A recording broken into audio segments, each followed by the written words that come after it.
जी अस्सलाम वालेकुम वीवर। राजा मोहसिन साहब की तरफ से जी एक और टूर्नामेंट ऑर्गेनाइज किया जा रहा है जी। माशाल्लाह इस सीज़न का आखिरी टूर्नामेंट। दिल तो नहीं था उनका, क्योंकि आपको पता है तितर तकरीबन 85% इससे भी ज़्यादा तितर जो है ना रीच लग चुके हैं। एनओसी उनके पास मौजूद थी, तो उन्होंने दोस्तों से राय ली। दोस्तों ने बोला ठीक है जी, आप टूर्नामेंट कराएं, हम भरपूर शिरकत करेंगे। तो इसके बारे में आपको थोड़ी सी इन्फॉर्मेशन दे दूँ। ये सिर्फ और सिर्फ पंजाब के लाइसेंस याफ्ता तितर इसमें शामिल किए जाएंगे। मौसम साहब का शुक्रिया भी अदा करते हैं, इस मुश्किल हालात में इतने अच्छे टूर्नामेंट करवाए। बाकी इख्तलाफात तो चलते रहते हैं, और तितर का जो इनामात हैं वो मौके की मुनासबत पर दिए जाएंगे। और बाकी आपको पता है पहले तो जितने भी इनामात दिए गए हैं बहुत हैवी इनामात दिए गए हैं राजा मौसम साहब की तरफ से, लेकिन इस दफ़ा जो है ना मौके की मुनासबत पर जो है ना इनामात दिए जाएंगे।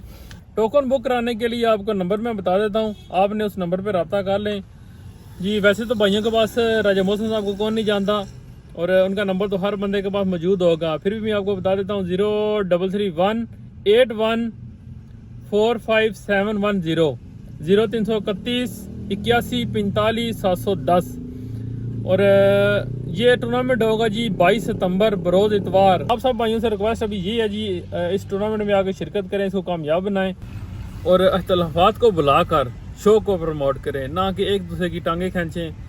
सारे भाई जो खिदमत कर रहा है उसको करने दें, जो जितनी कर सकता है। तो रिक्वेस्ट है, और मैं किसी ग्रुप का कोई हिस्सा नहीं हूँ, मेरे लिए सब बराबर, मैं एक यूट्यूबर हूँ। तो तमाम भाइयों से रिक्वेस्ट है जी, मेरे चैनल को सब्सक्राइब कर दें, बेल आइकन के बटन को प्रेस कर दें। अल्लाह हाफिज़।